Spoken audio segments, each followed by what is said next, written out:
뭐 GTX 얘기도 있고 뭐 여러가지 이야기로 최근에 뭐 전세가가 폭등하고 있다. 남양주입니다. 정상화 촉구 하면서 뭐라 그래요? 축소된 교통대책을 원상복구하라 하면서 지하철 9호선 역사 신설, 지하철 6호선 남양주 연장, 모든 지하철이 다 들어오길 바라고 있습니다. 예비 타당성 때문에 문제가 되는 경우가 많죠. 예비 타당성을 통과할 수 있을 정도고, 그래서 손해보지 않을 정도면은 들어갈 수 있는데, 만약에 문제가 되면은 다른 사람들 세금으로 해야 된다. 특히 다산신도시 같은 경우는 이기주의적인 뭐 그런 거, 택배 문제라든지 그런 것들을 했는데, 이런 것까지도 남의 돈으로 우리가 이득 보겠다. 이렇게 되면 안 되죠. 그러니까 불편한 거는 불편한 거고, 왕숙지구가 제대로 들어와서 활성화되면 교통이 필요하고 타당성이 충분히 나온다. 그러면 들어올 수 있는 거고, 아니면 안 되는 거죠. 그리고 왜 이걸 지금 와서 얘기하냐. 집값 떨어지게 생기니까 지금 이런 이야기 하고 있는 거죠. GTX는 들어가겠죠. 그리고 남양주 같은 데는 GTX 들어가 줘야 돼요. 그게 뭐 집값 폭등할 이런 게 아니라 교통이 워낙 불편하기 때문에 들어가야 된다. 근데 뭐 김포에 들어가야 된다. 김포는 아니죠. 김포는 이미 지하철 연장 그런 걸로 해서 하면 되는 거고. 자, 그러면서 전세가 폭등하고 있다고 합니다.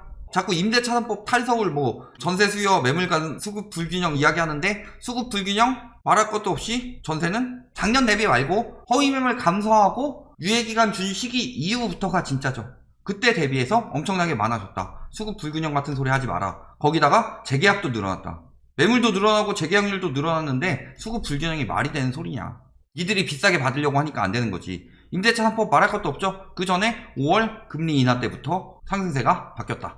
그리고 탈서울 현상, 이건 어쩔 수 없죠. 계속 올려버리는데. 하지만 탈서울 현상이 하남 용인까지는 그렇다 칩시다. 화성, 남양주 이런 데가 탈서울 현상 받는 데예요.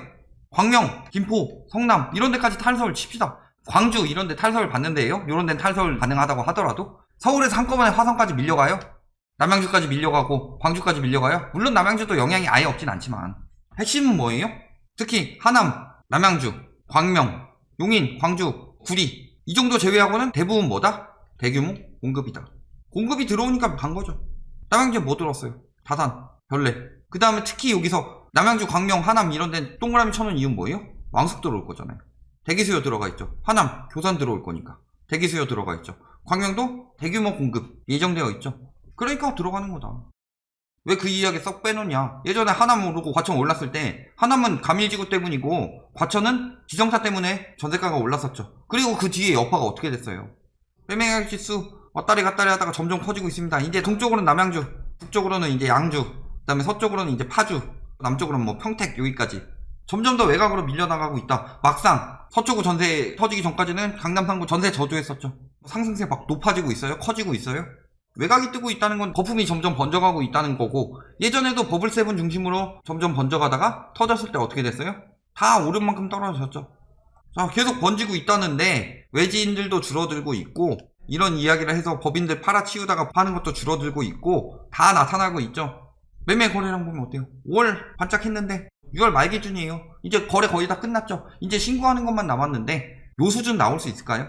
6월에 다시 폭등한다면서요. 절세 매물 끝나고. 모든 지역들이 그런 추세가 안 보이죠.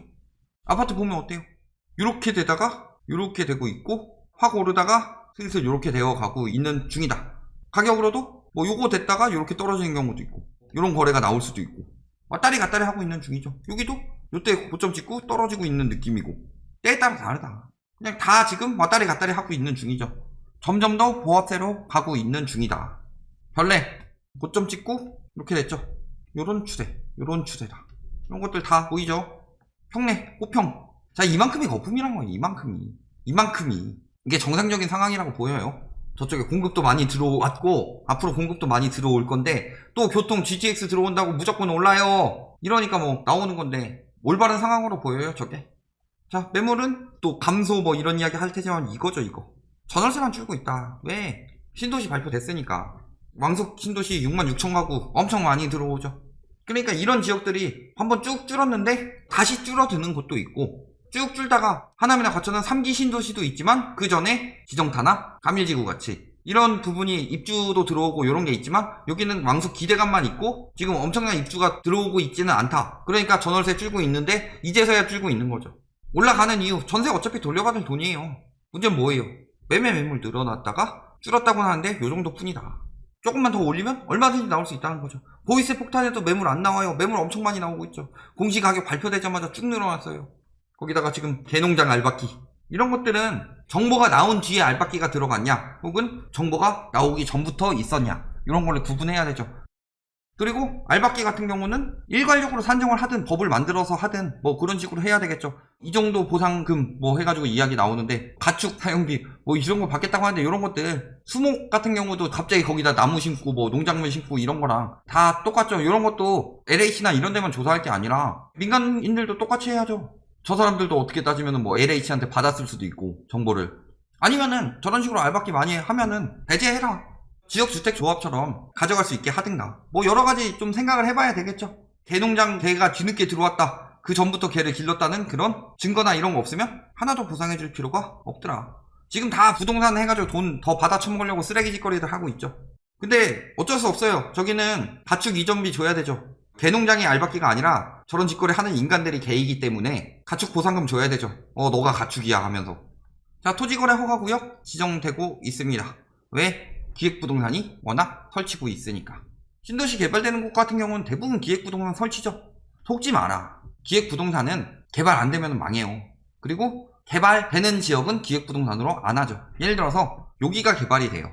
그러면은 한 여기쯤 가지고 와서 남양주 개발된다는데 보상 받을 수 있는 소스 있다. 지금이면 20만원인데 나중에 이거 2천만원 같이 할 거다. 막 하면서 여기를 사게 만들어요. 개발은 여기 되는데. 속는 거죠, 사람들이. 욕심에 눈이 멀어서. 전화 걸어서 갑자기 알려줘요. 좋은 정보 있습니다. 좋은 정보였어요? 좋은 정보 알려주죠. 자기한테 좋은 정보. 그 좋은 정보를 왜 남한테 알려줘요? 지들이 돈 벌려고 하는 거지. 근데 속으니까 토지거래 허가구역 잡아서 거래 못하게 하겠다. 이렇게 하는 거죠. 계속 사전청약 일정 엄청나게 많죠. 12월에 12,600가구. 남양주 왕숙 2,300, 1,400, 진접 1,600. 요것만 해도 얼마예요? 사전청약에서만 5,300가구 나온다. 왕숙 엄청나게 많이 나오죠. 그래서 3기 신도시 사전청약 들어가서 본청약 가고 입주 들어오기 시작하면은 전세 가격 어떻게 될까요? 특히 왕숙은 3기 신도시 중에 규모 가장 크죠. 다산, 별내 이런데 와장창 무너질 수가 있더라. 자, 거기다 위장 전입 들썩이고 있다고 합니다. 전입 신고만 가능한 고시원 구에서 요런 데들 모니터링해서 들어가가지고 전입 가능하냐고 해서 허락해주는 데들 다 폐쇄시켜버려요. 폐쇄 안 되면은 걸릴 때마다 벌금 한 몇천만 원씩 때려버려요. 한 달에 한 10만원에서 한 2년 받으면은 2, 300 받는 건데 한 20개면은 4, 5천 받겠죠? 그러면 한 1억씩 때려버리면 되겠네. 불법으로. 서울에도 많아요.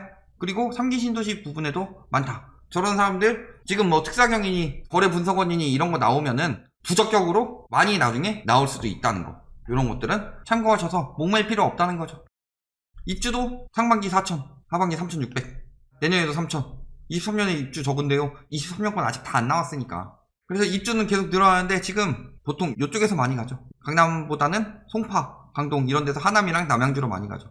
그리고 이쪽에서도 많이 왔네요. 이쪽 구리 통해서 남양주로 이렇게 많이 가죠.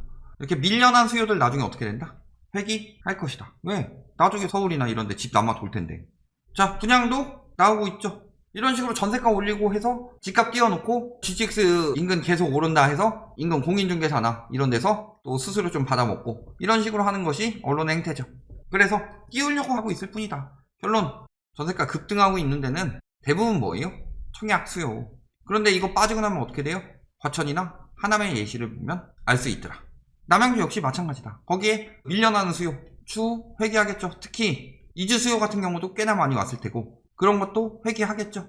결국에는 이런 식으로 해서 전세가가 오른 게 이런 청약 수요 때문에 급등했던 데는 항상 이런 꼴 나고 그 다음에 전반적으로 전세가 임대차법 때문이라고 하는데 실질적으로는 금리 인하 때문이었죠. 금리 올라가면 전세가 점점 떨어질 거다. 여기다 DSR 규제 강화되면서 신용대출 막아버리니까 전세가 상승폭이 꺾였죠.